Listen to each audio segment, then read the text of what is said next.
Good to see everybody tonight. It's been a little bit of a long afternoon. Been trying to get some fire lanes put in and some stuff mapped and some permits and things of that nature. I wanted us to talk for just a few minutes tonight about a subject that it's one that is near and dear to myself. And it's one that is found in the book of Exodus, starting in chapter 3. And in this particular point in time, we have Moses. And many of us know the story of Moses. We know about Moses parting the Red Sea and Moses and the Ten Commandments. But before Moses was the Moses that we remember the stories about and the things that we tell our kids, something was very glaring about Moses. When God had chose Moses to lead the people, or to lead the children of Israel out of Egypt, Moses did not believe he was up to that task. As a matter of fact, Moses found himself making excuses. So God appointed unto him Aaron. Now, I want us to stop for a couple minutes, and I want us to examine the reasons that most people make excuses when it comes to doing any sort of the Lord's work. Moses had his own set of excuses in which it was that he used, but the end result was the same, and we'll go into that in just a minute.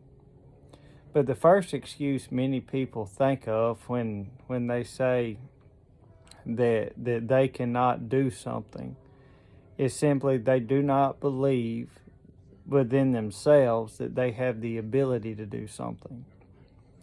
Probably one of the saddest and honestly one of the greatest wastes of anyone's life is to spend their entire life thinking without ever trying that they cannot do something. Because of that, they never succeed and they live their life in this bubble.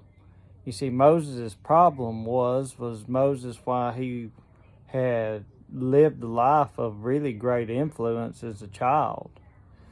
But as he was coming up, Moses was somebody who was almost somewhat beat down between trying to make a stand, even when it came to the Egyptian and he murdered him, and then he thought that he would get praise for that. Well, it turns out that that's not how the children of Israel saw it.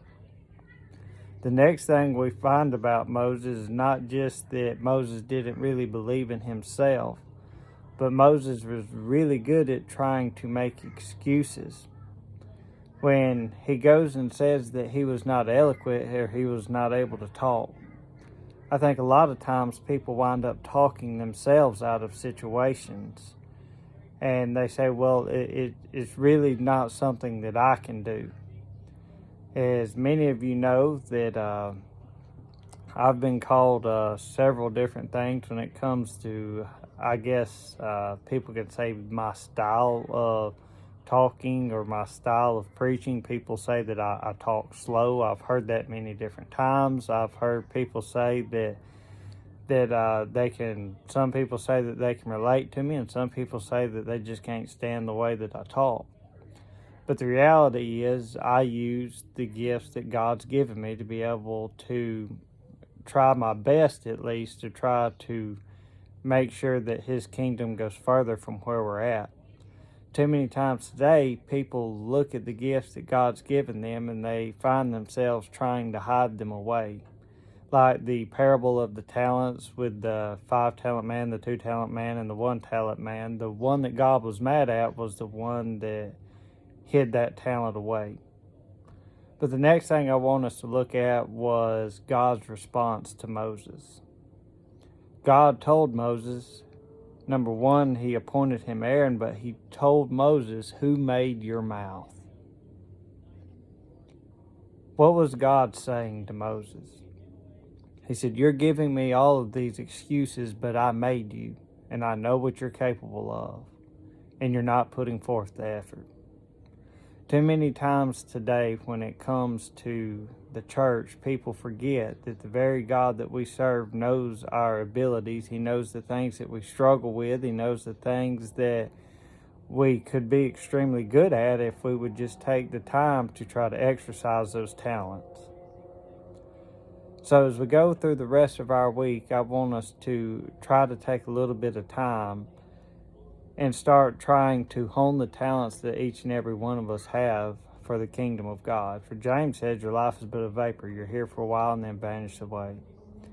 Because the reality is that each and every one of us, the life that we hold, we have influences on people.